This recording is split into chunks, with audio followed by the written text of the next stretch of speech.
AITA for exposing a forged inheritance transfer after my family praised my sacrifice? I'm Rose, 42, the oldest daughter in a family where being responsible somehow became my assigned personality. Elaine and Paul are my parents. Owen is my younger brother. He's 36, but for most of his adult life, everyone treated his mistakes like the weather. Unfortunate, unpredictable, and somehow nobody's fault. I was the one who remembered birthdays, brought extra serving spoons to potlucks, kept copies of insurance forms, and drove people home when they drank too much. If someone forgot a payment, needed a ride, or lost a document, the answer was always, "Ask Rose. She'll know what to do." In my family, help was only called help the first time. After that, it became my job. I didn't hate them. That's important. For years, I genuinely believed being useful was how I stayed close to my family. I thought if I remained calm, generous, and dependable, eventually they would notice that I was a person, not just a backup plan. What actually happened was that they got used to me absorbing consequences. Owen borrowed money from me for the first time when he was 22. It was $600 for a car repair. He promised to pay me back within a month. 2 months later, he sent me a picture of a new television with the caption, "Finally upgraded." When I asked about the money, he said, "I'm good for it. Why are you so stressed?" Mom called me 10 minutes later. "He's embarrassed," she said. "You don't need to make him feel worse." I asked him one question. "You know how sensitive he is." The $600 never came back. A few years later, it was $1,800 because he was behind on rent. Then it was a utility bill. Then a deductible. Then a credit card minimum payment he swore was a one-time emergency. Whenever I asked for a repayment date, Dad would lean back in his chair and say, "Family doesn't keep a ledger." That sentence always sounded noble until I realized I was the only one who ever had to pay. The one person who saw the pattern clearly was my grandmother, Ruth. Ruth was my mother's mother. She wasn't sweet in the soft, harmless way people describe older women after they pass away. She was observant, stubborn, and blunt enough to make dishonest people uncomfortable. In her later years, she needed more help. Nothing dramatic at first. Prescription pickups, grocery runs, rides to appointments, a loose cabinet hinge, a leaking faucet, a light bulb over the back steps that she couldn't reach safely. Mom would say she was busy. Dad would say he didn't want to interfere. Owen would promise to stop by and then forget. So I went. I kept receipts because Ruth insisted. "You're not paying for my medicine out of your pocket," she told me once, tapping a stack of pharmacy slips with one finger. "It's $23. That's not the point." She kept a little metal cash box in a kitchen drawer. Inside were folded bills, postage stamps, old keys, and a note in her handwriting that said, "Rose, take what I owe you." I never took it. One evening, I was sitting at her kitchen table sorting appointment cards while she labeled photographs for an old album. She slid a picture toward me. It showed my mother as a child wearing a coat with oversized buttons. "She hated that coat," Ruth said. "She looks furious." She was furious. She wanted the red one. I laughed, and Ruth looked at me for a long moment. "You never make a production out of helping," she said. "That doesn't mean I don't see it." Mom happened to be in the kitchen doorway. She had arrived late with a store-bought pie. "Let's not make dinner awkward," she said brightly. Ruth didn't look away from me. "I'm not making it awkward," she replied. "I'm making it accurate."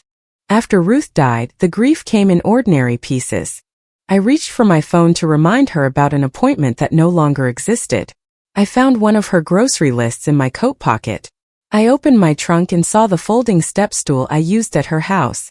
The funeral was full of people saying they wished they had visited more. I didn't say anything. I was too tired to be angry. A few weeks later, I met with Karen, the attorney handling part of Ruth's estate. Karen was practical and calm.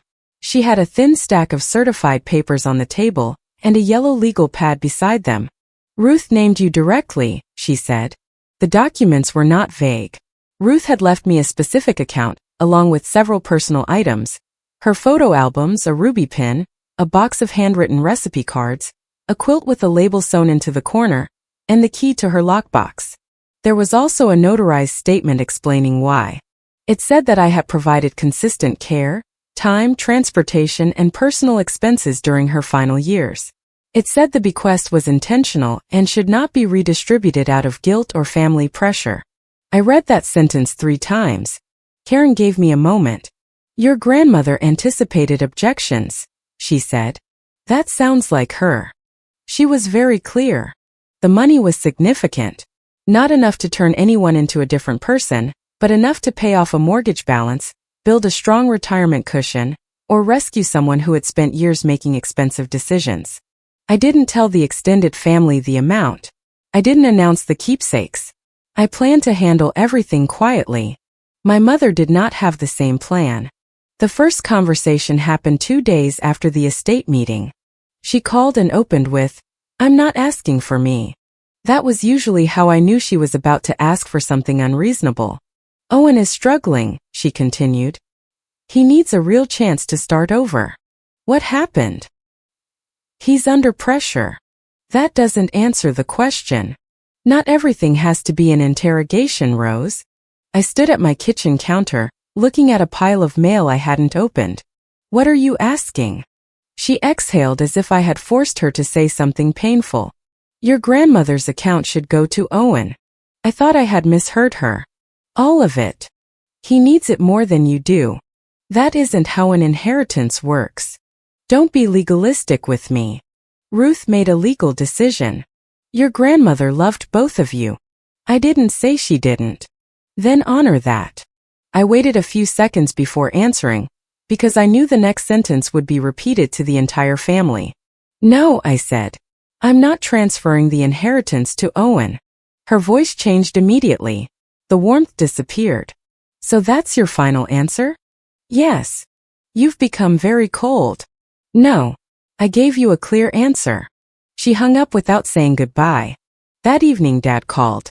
Paul rarely did the emotional work himself. Mom applied guilt. Dad applied pressure after guilt failed. His voice was low and controlled. You upset your mother. She asked me to give Owen my inheritance. Your inheritance, he repeated like the phrase offended him. Ruth's money should not be used to hurt your brother. I'm not using it against him. You know he's having a difficult time. He has been having a difficult time for 15 years. You owe your brother more than you think. Why? Because family sacrifices. I pulled a pen from the drawer and wrote the date and time on the back of an envelope. It was an old habit from dealing with family paperwork. I understand sacrifice, I said. I also understand consent. That's what you're missing. You're old enough to stop acting like everything needs to be fair.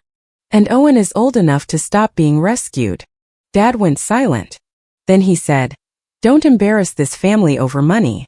I wrote that down too. Over the next 2 weeks, Mom sent messages that sounded caring if you didn't know her. Please think about what kind of relationship you want with your brother. Ruth would never want money to divide us. You have always been the strong one. That last one was the most honest. In my family, strong meant the person we can take from without feeling guilty. I answered once. I have thought about it. The answer is still no. Do not claim otherwise. She did not respond. Then my parents invited me to their anniversary dinner. It was not a formal event. It was the kind of family potluck we had done for years. Folding chairs borrowed from neighbors, casserole dishes lined along the counter, paper napkins, plastic cups, and too many desserts. I considered skipping it. Claire, my mother's younger sister, called and said, You should come. Your mother's been very emotional. That sentence alone told me Mom had already started building a story. What has she told you? I asked. Claire hesitated. Just that there's tension. About what?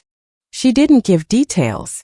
That meant she had given details, just not details Claire wanted to repeat. I decided to go. Not because I expected honesty. I wanted to see how far the story had spread.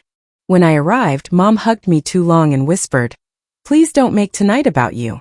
I wasn't planning to. Owen was already there. He wore a button-down shirt and had arranged his face into an expression of humble discomfort. He hugged me with one arm. Thanks for coming, he said. It was my parents' anniversary dinner. He spoke like I had come to support him through surgery. Dad watched me from across the room. He did not smile. Dinner started normally. People ate baked pasta, chicken, salad, and rolls. Someone asked about a cousin's new roof. One of my uncles complained about the price of groceries. Mom moved around the table refilling drinks and touching people's shoulders. Then she stood and tapped a spoon against her glass. Everyone quieted. I just want to say how grateful Paul and I are to have family here, she began. Marriage teaches you that love is not about keeping score. It's about sacrifice. I set down my fork. Beside me, Claire smiled faintly, expecting a sentimental toast. Mom continued. We've had some difficult conversations lately, but I'm proud to say our oldest finally understands what family does for each other. She looked directly at me. Rose has agreed to give Ruth's inheritance to Owen, so he can have the fresh start he deserves. For half a second the room was silent. Then people applauded. An in-law near the end of the table said, "That's so generous." Someone else said, "Ruth would be proud." Owen looked down at his plate with a small practiced smile. He shook his head as if overwhelmed by my goodness. "I don't want to take anything from anyone," he said softly. The applause continued. Dad did not clap. He watched me. That was the moment I understood the dinner had never been a celebration. It was leverage. They believed public approval would become my consent. I waited until the room settled. "That's interesting," I said. "I don't remember agreeing to that." The air changed instantly. Mom's smile stayed in place, but her eyes hardened. "Rose." I said no. More than once. Owen lifted both hands. "I don't want this to divide us." Then stop accepting applause for something I never offered. Claire frowned at me. "Your mother said you had worked this out." She was wrong. Mom laughed lightly, trying to make me sound difficult. "You're overwhelmed. We understand."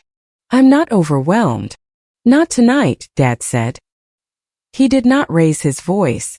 He didn't need to. I turned toward him. "Tonight is when you announced it." Mom pressed a hand to her chest. "After everything we sacrificed, this is who you want to be." I said no in private. You announced yes in public. A cousin started clearing plates even though people were still eating. Ceramic clinked against silverware. No one looked at me directly. Then Dad reached for a paper envelope beside his chair. He removed a single-page authorization form and placed it on the table. "You signed what needed signing," he said. "Now you're making this ugly." I looked at the paper. My name was typed beneath a signature that resembled mine if you had seen it once from across a room. But it was wrong. The first letter leaned backward. Mine leaned forward. My middle initial was written as an R. My middle name begins with J. The date was from a Tuesday when I was at Ruth's house with an appraiser. I hadn't seen either of my parents that day. Picked up the page. "That isn't my signature." Dad's jaw tightened. "Don't start. You started this when you put my name on that paper." Mom's voice rose. "Your grandmother would be ashamed of you." "No. She had this notarized because she knew exactly what you would do." That was the first time Elaine lost control of her expression. It lasted less than a second, but I saw it. So did Claire. Claire looked at the authorization form, then at Mom. "Elaine, where did that come from?" "It was handled privately," Mom said. "By whom?" "This is not the time." Dad reached for the paper. I moved it out of his reach. His voice dropped. "Put that down." I folded it once and placed it in my purse. "No." He stared at me. "You cannot take family documents. It has my forged signature on it. I'm taking it." "It isn't forged," Mom snapped. "You agreed, and now you're rewriting history because you enjoy punishing people." That accusation was so carefully worded that I knew she had used it before I arrived. I stood. Owen looked up at me. "Why are you making me sound like some criminal?" "I haven't said anything about you yet." His face changed. He had expected me to accuse him, which meant he knew more than he was letting on. I left without shouting. Mom followed me to the front door. "If you walk out, everyone will remember what you did tonight." I put on my coat. "I hope they do." Dad did not follow. He stayed at the table, probably explaining that I was emotional. The next morning at 8:17, my phone rang from an unfamiliar number. The caller said she was with the fraud verification department of the bank handling the estate account. Her tone was careful and formal. "We are calling regarding a requested transfer connected to an estate distribution," she said. "The authorization raised a verification flag, and we need verbal confirmation from the named beneficiary." My hands went cold. What transfer? She confirmed enough details for me to understand that someone had submitted the authorization Dad showed at dinner. The request would move my share into an account connected to Owen. "Do not process anything attached to that request," I said. "Can you confirm that you did not sign the authorization?" "I did not sign it. I did not approve it. I did not authorize anyone to act for me." She documented my statement and said the request would remain suspended while the signature was reviewed. After I hung up, I sat at the kitchen table for several minutes. Until then, part of me had still wanted to believe the form was theater, a prop meant to scare me into surrendering. It wasn't. They had submitted it. This was no longer my family pressuring me. They were using my name to take money that did not belong to them. I called Karen. She listened without interrupting. "Do you still have the form?" she asked. "Yes." "Do not send your parents a photo yet. Bring it to me. Also bring anything with your verified signature. Old notarized documents, tax forms, bank forms." What should I say to them? Nothing by phone. From now on, keep every response in writing. I want the transfer frozen. It likely already is because the bank flagged it, but we will send formal notice. We will also request the full submission record. I met with her that afternoon. I brought the authorization form, the estate documents, an old notarized power of attorney form I had signed for Ruth's medical paperwork, a bank form, and 2 years of tax records. Karen placed the fake authorization beside the verified signatures. "It's not subtle," she said. "The middle initial is wrong. And the date format is inconsistent with your other documents." She pointed to the signature line. "Whoever completed this copied the shape of your first name, but did not understand your full signature." The submission record arrived 2 days later. Paul had mailed the authorization with a cover letter stating that I had agreed to reassign my inheritance to Owen. The return address was my parents' home. The contact number belonged to Dad. There was also an email trail. The estate office had written to him before accepting the request. The signature appears inconsistent with previously verified beneficiary records. Please have Rose contact us directly or provide a notarized confirmation. Dad had replied. Rose is aware.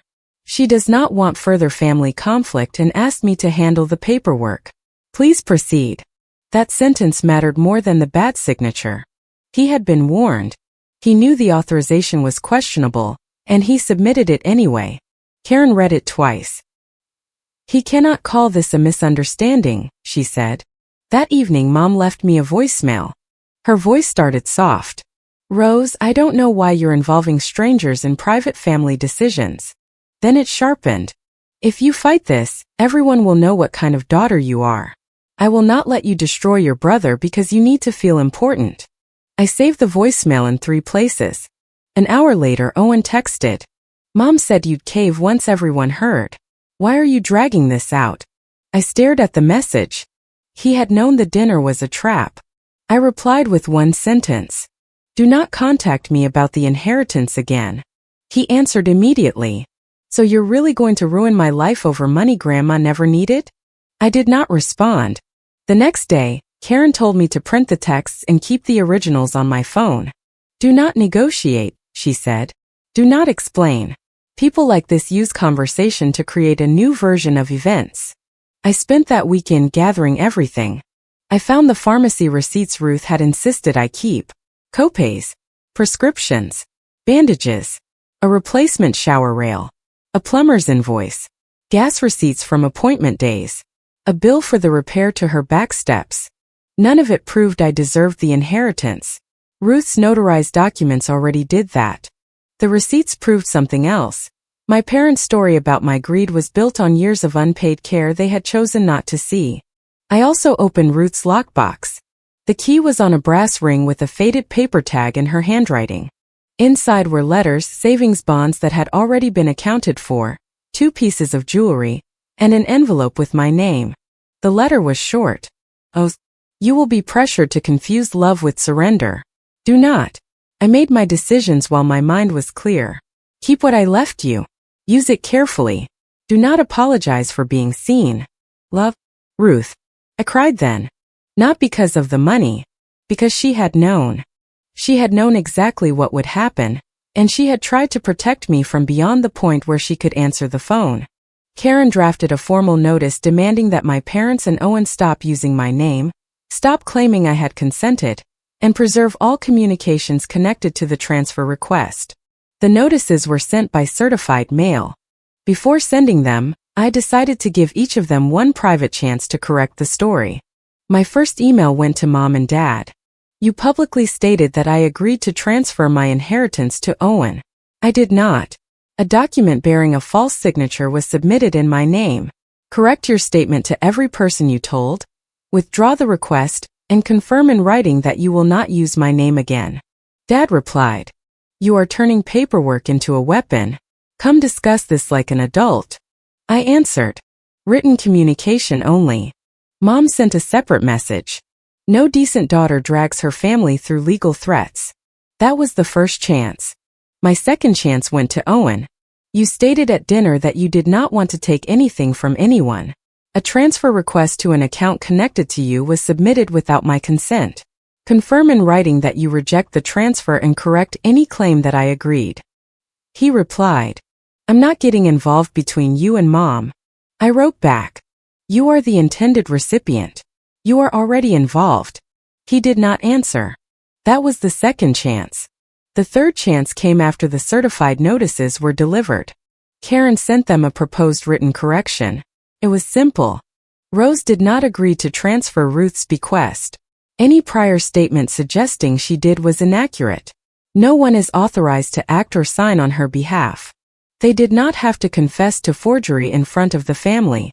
They only had to stop the lie and acknowledge that I had never agreed. Dad rejected it. Mom left another voicemail. You are humiliating us over a signature. This family will never forgive you. That was the third chance. She thought it was a threat. I heard it as permission to stop protecting her. A few days later, Claire called me. Her voice was cautious. Your mother says you're threatening legal action. I've disputed a forged authorization. She says you signed and changed your mind. Did she show you proof? She showed us the form. Did she tell you the bank flagged it before Dad submitted it? Claire went quiet. What do you mean? I did not send her the documents. Not yet. Instead, I asked, Did Mom tell you I signed something or did she prove I signed it? Another pause. She said you promised. That isn't what I asked. Claire sighed. Rose, is this really worth taking your parents to court? Would you ask me that if a stranger signed my name? They're not strangers. That makes it worse. She did not agree, but she no longer sounded certain. Before hanging up, she said, Your mother wants everyone together Sunday. I know. Are you coming? Yes. What are you planning? The truth in order. Sunday dinner was at my parents' house again. This time I brought a flat paper envelope. No oversized binder. No dramatic stack of boxes. Just selected documents printed in order, with copies for Karen and originals secured elsewhere. Mom greeted me at the door without a hug. I hope you came to apologize. I came to correct the record. She glanced at the envelope. You really enjoy this, don't you? No. That seemed to bother her more than anger would have. The dining room looked almost identical to the anniversary dinner. Folding chairs, casserole dishes, paper napkins, a bowl of rolls in the center of the table. But the atmosphere was different. People knew there was a conflict. They had come pretending they wanted peace, but most of them wanted a verdict. Owen sat near Mom. He looked tired and offended. Dad remained at the head of the table. Claire sat across from him.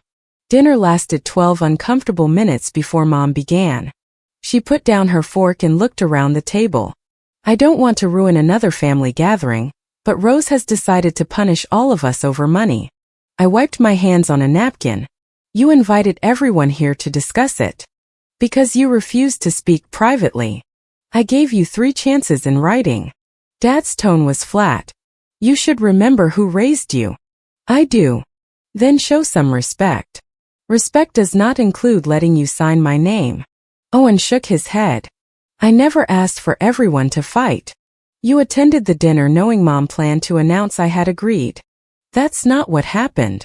I reached into the envelope but did not remove anything yet. Claire looked at me. Rose, do you really intend to take legal action against your own parents?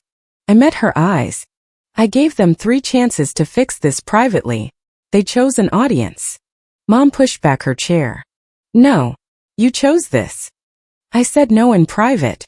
You announced yes in public. I removed the first document and placed it on the table. This is Ruth's notarized bequest. It names me directly. I placed the next page beside it. This is her written statement explaining that the decision was intentional because of the care, time, transportation, and expenses I provided. Mom rolled her eyes. We all helped her. I set down copies of the receipts. These are prescription, copay, repair, supply, and transportation receipts from the last 3 years. I'm not showing them to prove I earned anything. Ruth's paperwork already settles that. I'm showing them because you told people I did nothing for her. An older relative picked up one of the copies. Mom said, anyone can collect receipts. I paid them. Dad leaned forward. This is unnecessary. I put down an old notarized bank form with my real signature. This is a verified signature sample. Then I placed the authorization beside it. This is the authorization you submitted. People leaned closer. Even without expertise, the differences were obvious. Wrong middle initial. Wrong slant. Different date format. Claire picked up both pages.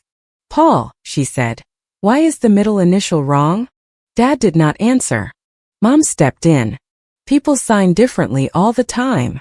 I don't change my middle name, I said. A cousin let out a short breath that might have been a laugh, then looked embarrassed. I placed the submission record on the table. This shows Dad mailed the authorization. Dad's eyes moved to the page. Give me that. No. He reached across the table. Claire put her palm on the document before he could take it. Let me read it. This is family business, he said. Claire did not move her hand. Forgery stopped being family business when you mailed it. The room went quiet. I set down the email from the estate office. This is the warning Dad received before the request was processed. They told him the signature did not match verified records and asked me to contact them directly. Then I placed his reply below it. This is Dad telling them I was aware and had asked him to handle it. Claire read the message. Her face changed.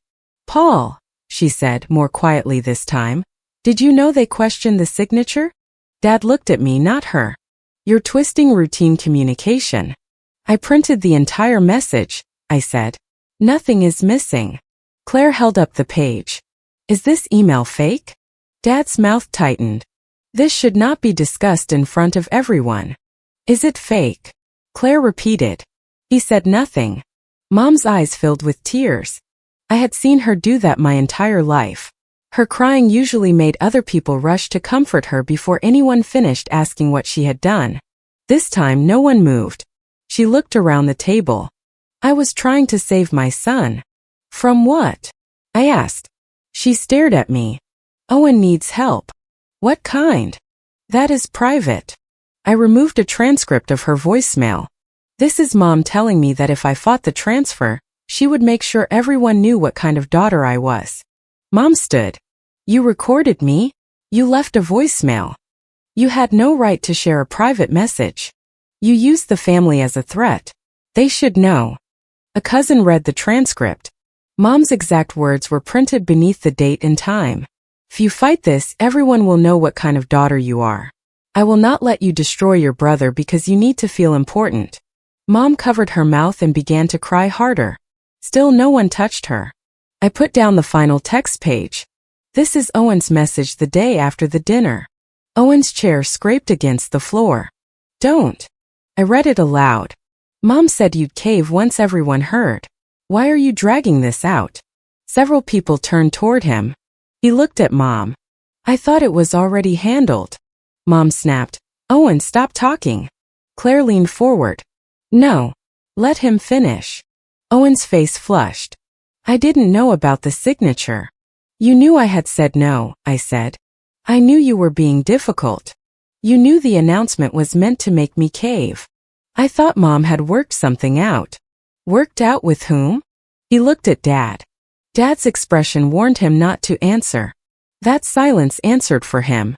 One of my uncles asked, "Why do you need all of Rose's inheritance anyway?" Owen rubbed both hands over his face. "I have debt." "What kind of debt?" Claire asked. "Personal," Mom said quickly. He had a difficult year. Karen had already helped me get enough information on the account tied to the transfer to understand the scale of the problem. I did not have access to every detail and I did not need it. But Owen had taken multiple cash advances, carried several high-interest balances, and borrowed against money he did not have. The inheritance was never a clean start. It was a cover. I looked at him. "You told Mom it was for a fresh start." "It is." "No. It's for debt you hid." His expression shifted from wounded to angry. "So what? You have money you didn't earn." The room went still. There it was. Not confusion. Not helplessness. Entitlement. I spoke carefully. Ruth earned it. Ruth decided where it went. She was old. Claire's head snapped toward him. Owen realized too late what he had said. Mom whispered, "He didn't mean that." "Yes, I did," Owen said, now too angry to stop. "She didn't understand how bad things were for me." "She understood enough to include a notarized explanation," I said. Dad hit the table once with his palm. "That is enough." The doorbell rang. For a second nobody moved. Dad's face went pale. The timing was accidental, but I understood why he reacted. Karen had told him in writing that formal notice would follow if he refused to withdraw the disputed authorization. Mom looked at me. "What did you do?" "I stopped you." The doorbell rang again. Dad stood slowly and went to the front door. We could hear a brief exchange in the hallway. A courier asked him to confirm his name and sign for a certified envelope. When Dad returned, he was holding the notice. He did not open it. I removed the last page from my envelope and placed it on the table. "This is my copy. All disputed estate actions are frozen pending review. No one is authorized to act under my name. Dad is required to communicate about the authorization through Karen." Mom stared at me. "You planned this. I prepared for you to keep lying. You're destroying this family." "No. I'm stopping you from using my name to steal from me." Dad finally opened the certified notice. His eyes moved down the page. "What are you trying to get out of this?" he asked. "My inheritance. My name. And an end to this. You want your father treated like a criminal. I want the forged authorization withdrawn and the transfer stopped. You could have handled this privately. I tried 3 times. Mom cried. "You knew we couldn't sign that correction. It made us look guilty. It described what happened." Owen pushed his chair back. "So what happens to me?" For years, that question had ended every conflict. Whatever anyone else had lost, we were all expected to stop and solve what happened to Owen. This time I did not. "You make a repayment plan," I said. "With what?" "Your income. It'll take years. Then it takes years. You can fix this today." "No." He stared at me as if the word were violence. Claire turned to Dad. "I need you to answer one question. Is any document Rose showed us fake?" Dad looked at the papers spread across the table. Ruth's notarized wishes. My real signature. The false authorization. His submission record. The warning email. His reply. Mom's voicemail. Owen's text. The freeze notice. He said, "This is more complicated than she's making it sound." Claire's voice was flat. "That isn't an answer." He did not give one. That silence did more than anything I could have said. People began standing. Not dramatically. Quietly. An aunt carried her plate to the kitchen without looking at Mom. A cousin folded a paper napkin into smaller and smaller squares.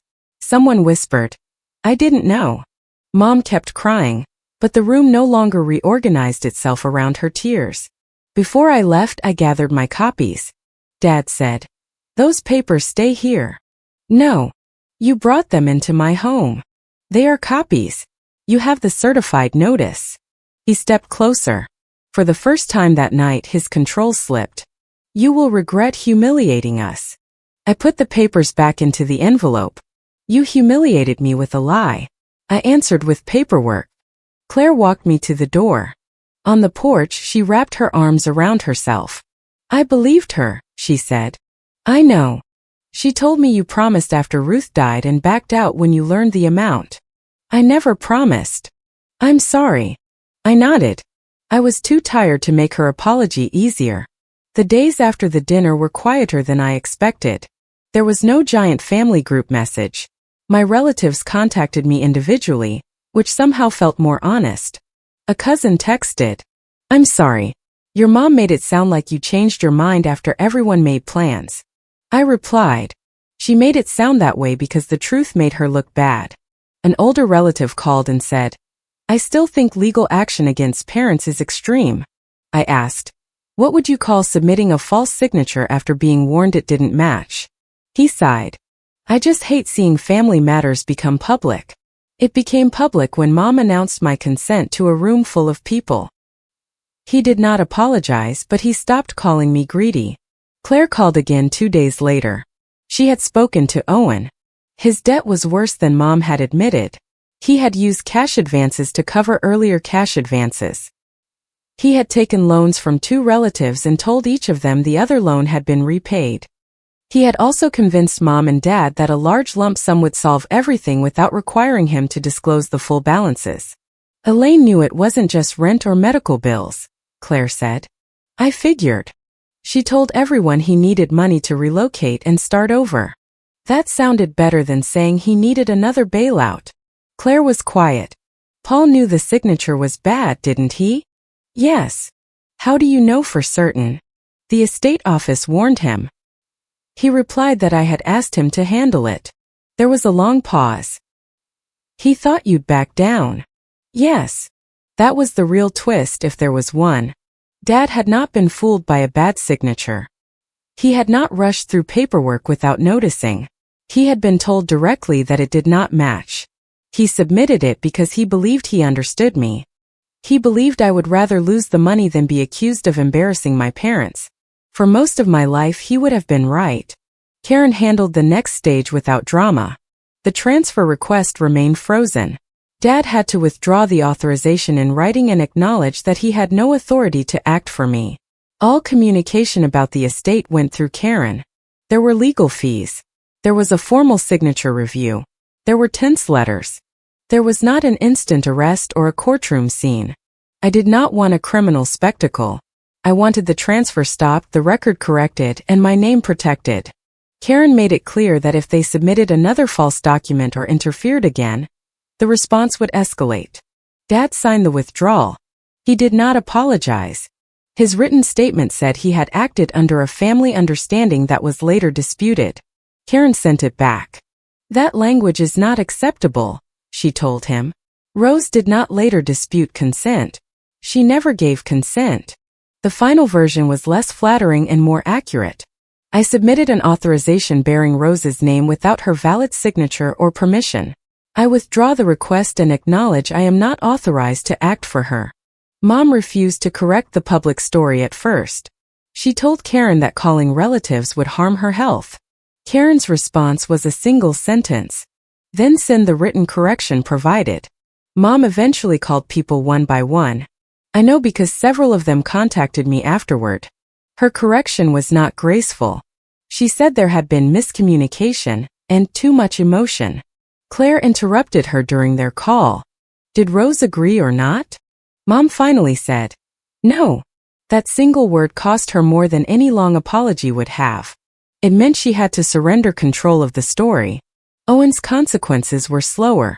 Because the attempted transfer had been directed toward an account connected to him, Karen required a written statement that he had no claim to my inheritance and would not accept any transfer made without my direct, verified authorization.